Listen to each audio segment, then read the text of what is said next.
Hi, I'm Paul Germain, and welcome to another session of Smart Boating.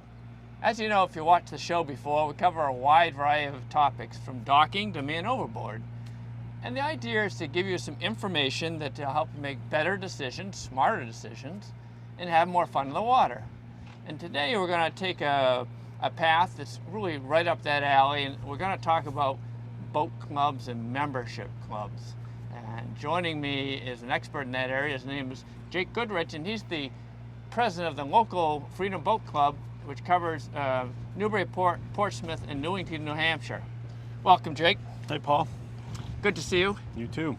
Jake, you know, we got a cool show here today. I think people are going to learn a lot. But before we get into it, can you tell them a little bit about your background in boating and a little bit about how you get involved in the club? Sure. So I grew up on the river here. My father ran the local towing and salvage company. So I was on boats right from day one. Mm-hmm. As I grew older, went off to college. Then I became a captain for my father while I was finishing up college. Mm-hmm. Did the towboat thing for 6 or 7 years, and then we discovered Freedom Boat Club. So when that concept came to the area Right. to start, Right. we ended up just kind of saying, oh, clever idea. Let's see what happens. Yeah. And then after a couple of years, it developed. We jumped in, and we started with 4 boats back in 2007, and now we're to 53 boats in 3 locations. Wow, great. Well, with all that experience behind you, you're going to be the right guy to ask the questions about the concept. So why don't we get right into it? Let's do it. Okay. Well, Jake, you know, this topic of membership-based boat clubs is a huge one, and Yes. we could spend all day here, but we don't have all day. We have a short period of time. Okay. So we got to hit the highlights. But I thought including among those highlights, those important points, would be the concept, the basic concept, and the pros and the cons.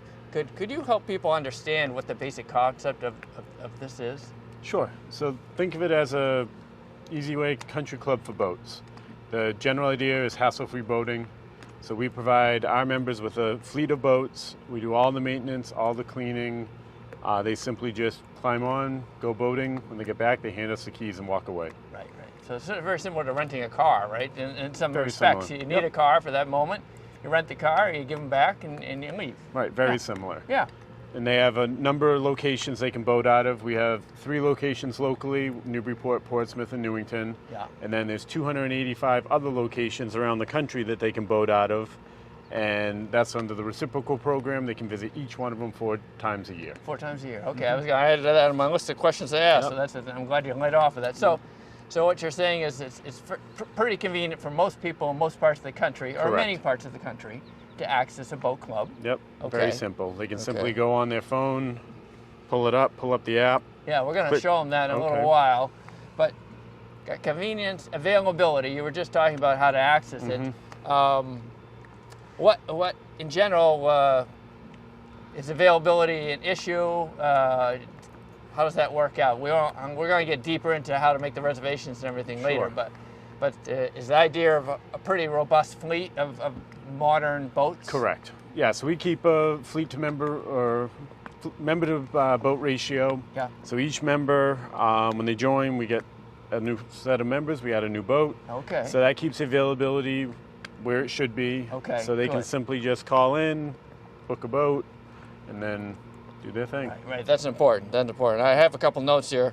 Cost effective, and you just touched on this briefly, but I've been boating a long time, and it seems to be getting more and more expensive. It is. From the dock permit or the mooring to the insurance to the gas to the bottom paint to. Right. So I guess that's a big plus, big pro for joining a club. It right? is. It's cost effective and at this point accessible. So with limited dock space and new boats available, this is giving people an alternative that's a and good an point. option. Right. So yeah, it definitely makes it more accessible to more people. Right. And it can be a cost-effective way to do it too. Very cost effective. Right. Let me see what else I have written down here. The last thing I had written down in terms of a very high-level pro was less worry. Yes. So I know personally I have a boat. The hurricane season comes upon us. It's really starting pretty soon. Right. I worry about the boat. It's my boat. If it sinks, my boat went down. Right. This is a different situation with a club, right? Right. We take care of all that. So our members, come the first day of the season, they're Yeah. boating. We Yeah. did all the prep work, all the maintenance. Last day of the season, they walk away and we do everything else. So Right, it's right, always right. it's our job to take care of the boats and not anything they have to worry about. That's beautiful. Yeah, those are real benefits. Right. Now I want to share a couple of what people might perceive as cons. One would be personal ownership. They don't actually own the boat. Nope. Like I own my boat, and some people that's an important thing. Oftentimes it's not. But Right. It's something people should consider. What was the other point I had here? The availability. So again, for some strange reason, I want to go boating at midnight. That's I something can you with can't my own do. boat. Right. But when someone else owns the fleet, it's a little more difficult. Right. But again, those are just points to consider. They're real points. Right. But for many people, and when set against the pros, Right. they're really not. Right. that Our boats significant. are available sunrise to sunset, but yeah, 2 a.m. you're not going to be able to access them, but otherwise you can get out You there. can get out there, yes.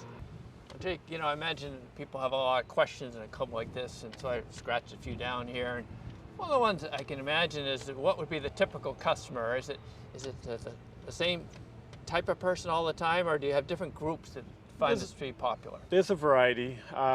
Most members, there's young family, kids, active, where time is probably their most important thing that they're looking for. So, but we also have retirees, some young members as well. But yeah, there's a variety. Okay, yeah. 'Cause I can see it appealing to newbies that just want to try it out, see if they is. like boating and without buying a boat. And Right. also the other end of the spectrum, I can see people that have been involved in boating a long time Correct. and saying, I don't have the time or I don't want to put in the effort. Yes. I can see it appealing to them. So it's kind of interesting. You got different groups that it could appeal to at the same time. It's about a 50-50 split. 50-50, yeah.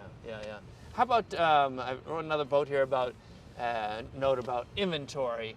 What could people expect about the, let's say here locally in the North Shore, what sort of boats are in the inventory of a club like this in terms of the types and the size and the age? Age, they're all within the last 3 years, so model year 2018 or newer. We have center consoles, bow riders, dual consoles, pontoon like we're sitting on. The size is 21 to 25 feet, majority being 23s. Okay. But it's consistent with the local boating area, Right. what people are doing. We have the right boats to fit. If you travel, you're going to see a variety of different boats depending on what those local The waterways. different locations. Right. All right. So they're, like you say, they're almost customized to the local boating conditions. Yeah. Yep. I wrote another note to myself here, boat access. So someone says, okay, cool. This looks like something that might work for me. How difficult is it for me to access the boat? And some of the clubs like yourself, you have apps that Yep, make it's that very part of simple. it easy, right? Very how does that simple. work? It's simply get your phone, click on the app, add a reservation. I pick a location, pick a date, pick a boat, and I'm done. Wow. It's simply, at this point, I'm reserved. Wow. Yeah. So it is very easy to get access.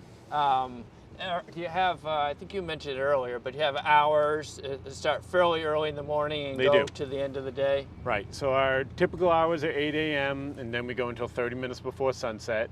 If a gentleman wants to get out earlier, get a jump on the day and go fishing, they can leave as early as sunrise. Okay. Yeah. And what about, what are people allowed to do with the boats? Cruising is obvious. Yes. But are there other things that kind of fall into the normal guidelines of what you can do with the boat, and maybe some things that you're not supposed to do with the boat? Yeah, they can pretty much do whatever they could if they own the boat. It's like say water sports, fishing, cruising. The only real limits, the nighttime navigation. They can go scuba dive. Really, they're free to do what Treat they it like what it they was their choose. own boat. Right. Yeah, okay, great. Well, Jake, when people hear of a new idea, a new concept, they think, maybe there's something there that will work for me. Sure. And of course, the next place they land on mentally is, well, how much does it cost? Right. So can you share with people how these type clubs work? Is there an initial fee and then an ongoing fee? And if so, what are there different levels of membership? How does this whole thing, how is it structured? Right, so the members will pay a one-time entry fee. and then they'll pay monthly dues for the length of their membership. Okay. That does run year-round, but they have two different options. They can do a full plan, which include the weekends, or a weekday-only plan if they have a schedule that could fit. But really, after that, it's just a member. They're a member at will. There's no long-term commitment. Okay. What kind of money are we talking about here? Memberships range between $4,900 and $6,900 to join. Okay. And then the monthly dues would be $249 up to $399. I see. So there's a range. And the Yep. range, what's the range determined by? What affects Just the membership plan. So depending on what option they choose. it? Okay. So the more dollars would give them, I guess, More more access. access. Right. Yeah. Right. Okay. All right. All right. So, so initiation, ongoing fee. Kind of ends when you want. It's not doesn't run on the calendar year. It doesn't run on the fiscal Nope, year. it's just right. Runs month to month, basically, As long as right? they wish, yeah. I have members that will do it for maybe one season. I have other members that have been with us for 10 years. It's totally up to them. Okay, it's very flexible. Yep. Okay. Well, another thing that usually goes with something like that is a contract. And again, I know I would personally be interested. Well, what am I signing my name to? Right. Is there anything unusual in the contract people should be aware of? Are there some key points that people say, oh, okay, that seems reasonable? Yeah, it's very straightforward. There's no long-term commitment, like we said. So it's really just a member at will. They do have insurance that comes with the membership, Okay. which is a benefit for Yes. most people. Yeah. And then after that, it just gives them the rights to unlimited boating here, as well as reciprocity when they travel. Okay. All right. So it's pretty straightforward. Not a lot of legalese in Nope. there. Nope. Yeah. They're not going to get hung up on that. No. How about flexibility? So I sign up, pay my dues, Yep. and I make I use one of the applications and make Sure. the application all set to go. And I don't know, the weather turns bad, someone gets sick, something like that. Is there maneuvering room within this structure to change the reservations Absolutely. and Yep. that sort of thing? Yeah, so it's one click in the app. You can cancel the reservation or call our dock staff, or simply just go in, change the date, make another reservation for another day. Yeah, it's really flexible. Okay, all right. And one of the other questions I had scratched down to myself is support. You hear so often of people, the fact that people can go into a showroom, buy a boat, pay the money, they put the boat in the water, they hand the guy the keys, and off he goes in a Right. $100,000, $200,000 boat. Never been on a boat in his life. Right.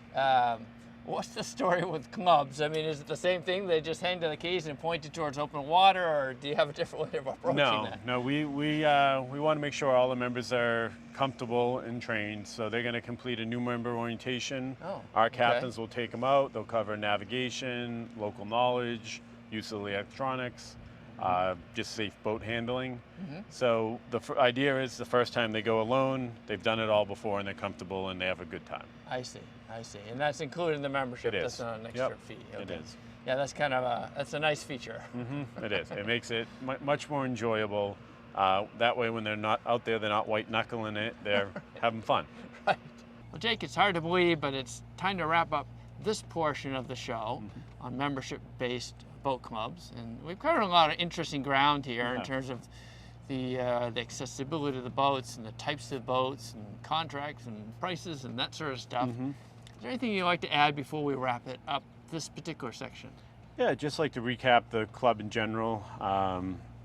Big things, variety of boats, like you can see, convenience, the assistance from our staff, reciprocity where the members can travel and visit 285 different locations at this point. Yeah. And that's growing by the day. But yeah, just for most people, it's just that it makes boating simple. Well, Paul, we've been learning a little bit about traditional boat club membership, and I thought it would be interesting for viewers to understand another model that makes it affordable to go boating called the fractional boat ownership model. Can you talk a little, very briefly, about your boating background and sail time, and then we'll get into that concept? Yeah, Paul, that sounds great, and thanks for having me. So my name is Paul Sullivan, and I'm one of the owners here at Sailtime Boston. Sailtime Boston is a fractional boating club, Paul, as you mentioned, that's a local franchise here in Boston and elsewhere in the country. And I got my start in boating on the North Shore of Massachusetts, growing up sailing on small boats in local lakes as well as in Salem Harbor. And I found Black Rock Sailing School, which is one of the affiliate sailing schools here at Sailtime Boston. After taking some lessons and kind of getting involved in the marine industry, I fell in love. And years later, I found myself here as a part owner of our sailing club. Wow, that's quite a journey right there. Yeah. Hey, I want to kick off by helping people understand what exactly is fractional boat ownership. We're going to be digging down into it, but at the top level, what exactly is it? Sure. So the essence of the club model is that there's a number of boats in our fleet, and those boats are owned by individuals who have access, to, of course, to their own boat. And then the club helps those owners have members on the boat who pay a fixed seasonal rate, and they have access part-time to the boat throughout the summer season. Okay. Well, that's a good summary, and that's a great foundation for us to build on. Great. Well, Paul, you know, when you're looking at something like fractional boat ownership, there's a lot of different pros and cons, if you will. And there were so many, actually, I made a list. But we narrowed it down to the top 5 and the top 3. And I wanted to get your opinion on some of these. One of the pros I saw here was that it provides someone the opportunity to afford a larger boat than they normally could afford. Do you feel that's a pro for this? Absolutely. You know, folks that maybe aren't quite ready to full-on own a boat of their own have access to something that's a newer model boat, a little bit sharper than what they might be able to afford, and certainly other pros as well. Yeah.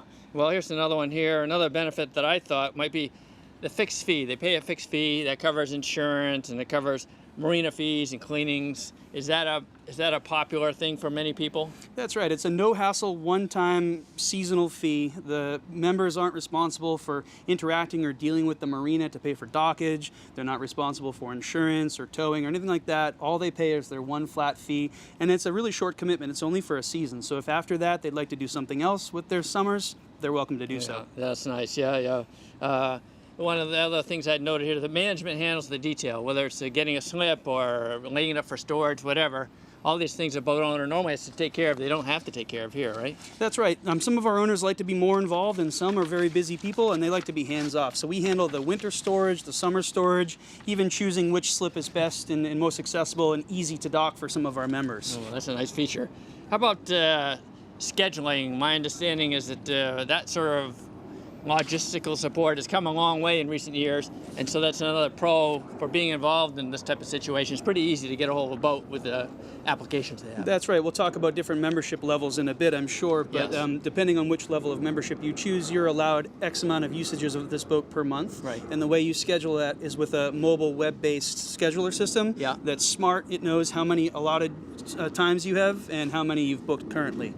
So that's a nice feature. And the last thing is flexibility. I think you mentioned it, that if someone's not sure what their commitment level to boating is, that they can become part of one of these clubs, and then they're not married to it forever and ever, and they're not going to take a bath getting back out of it. They can get in and out of it at a reasonable price, I guess, right? That's right, and the neat thing about only being committed to 1 year is maybe the year after you'd like to go to a bigger boat or a smaller boat or try a different style of boat, monohull versus catamaran. Right. So it gives you a lot of flexibility.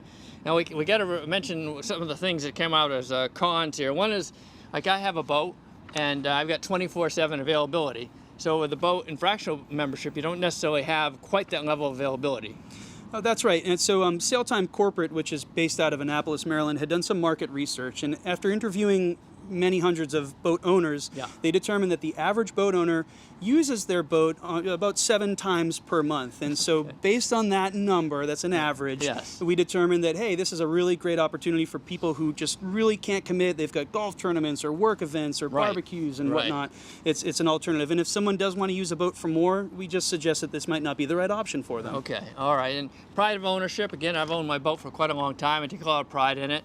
This is a kind of a split ownership, so perhaps for a little less pride of ownership in this type of model as opposed to a personal boat, right? Sure. So again, the members don't actually have any stake in ownership of the vessel. The vessel is owned by one individual, but all of the members, there's only a set amount per boat. They all get to know each other. They Right. get to know the owner through social events that we host here at our club, and many of them do sail together on weekends and in different outings. So they start to kind of feel that they do have a bit of a responsibility to the person who comes down to use the boat next to make sure that it's ready to go. Right. Well, that makes a lot of sense. Yeah. And the last thing I had written down here is a possible con in people's little less flexibility. Like I have a very long season. I don't come up to Halloween basically, and another owner might want to stay in long. You're kind of governed by the guidelines associated with the boats you're using, right?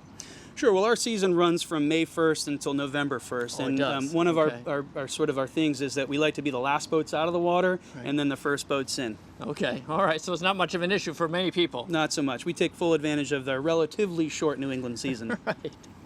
Well, Paul, a lot of people may be unfamiliar with fractional membership. And I was wondering, what's the typical customer you get? Is it always the same type of person, or are there like 2 or 3 different profiles, or how does that work? We've got a variety of different types of individuals, ranging from families with young children who are just getting their early start in boating.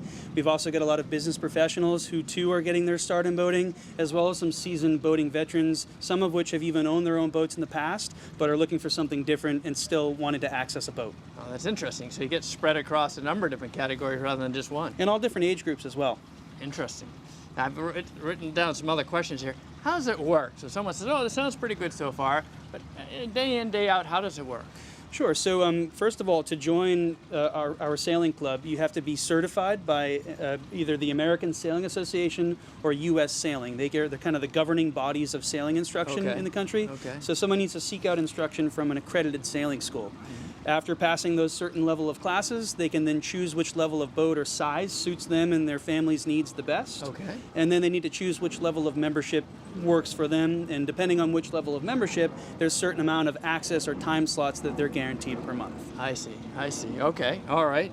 And how about let's dig a little bit deeper into the membership levels. Sure.